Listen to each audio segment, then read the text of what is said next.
আমি আসছি বাঁকড়াহাট থেকে, দক্ষিণ 24 পরগনা। বাঁকড়াহাটের একটা সবচেয়ে বড় একটা বিশেষ একটা জায়গা আছে, বাবা বড়গাছারির মন্দির। হ্যাঁ, আমি ওইখানকার ওই বাড়ির মেয়ে, আমি সেই সম্পর্কে আপনাকে সমস্ত গল্পটা করব আজকে। সৃজিতার কাছে একটু শুনি বড়গাছারির মাহাত্ম্যের গল্প। বাবা বড়গাছারির মন্দির আমার দাদুর বাবার সময় থেকে শুরু হয়ে আসছে।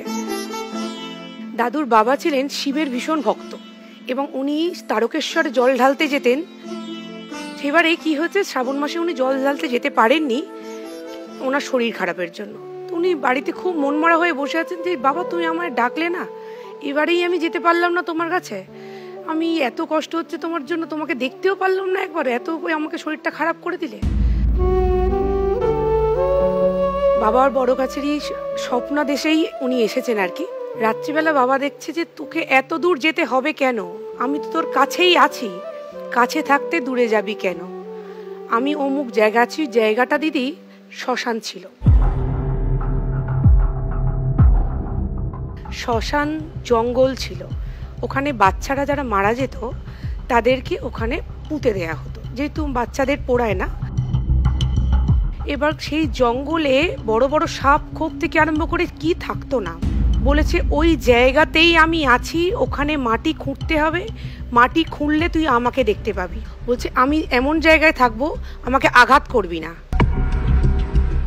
আমার আওয়াজ পাবি এবং সেই জায়গাতে একটা অসত্য গাছ পাবি, আমি তার ভেতরে থাকবো, কিন্তু আমাকে আর খোঁড়ার চেষ্টা করবি না। পরের দিন সকাল বেলায় আমার দাদু লোক নিয়ে কোদাল নিয়ে ওইখানে যখন মাটি খুঁড়তে খুঁড়তে একটা আওয়াজ হয়, ওখানেই দাঁড়িয়ে যায়। তার পাশেই দেখতে পাচ্ছে একটা অসত্য গাছ এবং 2-3টে সাপ একসঙ্গে বেরি পাখি ওখানেই ঘুরছে। এবং সেইখানে থেকেই আজকে ওই গাছটাই আজকে দিদি হচ্ছে বাবা।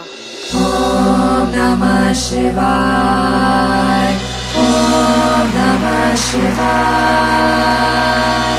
এবং বাবার মাহাত্ম্য তৈরি হয়েছে দিদি, বিয়ের পরে অনেকের তো বাচ্চা হয় না, বাবার কাছে মানত করে যদি যায় কেউ পুজো দিয়ে, বাবার একটা ওখানে পুকুর আছে, ওই পুকুরে বাবার রোজ রাত্রিবেলা করে স্নান করতে যান।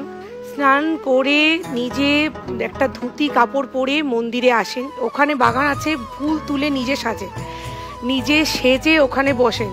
এবং ওখানে আগে হত্যে দেওয়ার সিস্টেম ছিল, মানুষ প্রচুর মানুষ হত্যে দিত, নিজের কারো শরীর খারাপ, কারো যে যার সমস্যা ছিল, হত্যে দেওয়ার মানুষ ওখানে চোখ বন্ধ করে বসে থাকতো। বাবা যেটা হাতে দিত, সেটা সাপ হোক আর ব্যাঙ হোক, সেটা হাতে নিয়ে খেয়ে নিতে হতো। সেই খাওয়ার পরে দেখবেন সেটা অমৃত, সেটা সাপ ব্যাঙ থাকতো না। এখন মানুষ হত্যে দেয় না, কিন্তু ওই যে গম্ভীর আছে, গম্ভীর হাত ঠোকালে যা পাওয়া যায় সেটা তুলে নিয়ে খেয়ে নিতে বলে, তাহলে সেটা খেলে সেটা থেকে রোগ মুক্তি হয় এবং কোলে সন্তান আসে।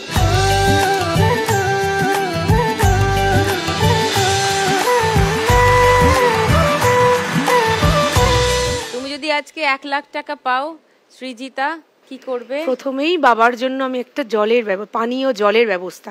আপনি দেখেছেন ওই যে জায়গাটা বাউন্ডারি, ওখানে যখন মানুষ যাত্রীরা পুণ্যার্থীরা যখন যায়, ওর চারপাশে তো দোকান থাকলেও পুণ্যার্থীরা যখন ঢুকে পড়ে দিদি, বেরোবার পথ থাকে না। ছোট্ট ছোট্ট কোলে বাচ্চা নিয়ে যখন মায়েরা যায়, কাটকাট করে কাঁদে তারা জলের জন্য। আমি ওইখানে পানীয় জলের ব্যবস্থা করে দেবো। ওকে।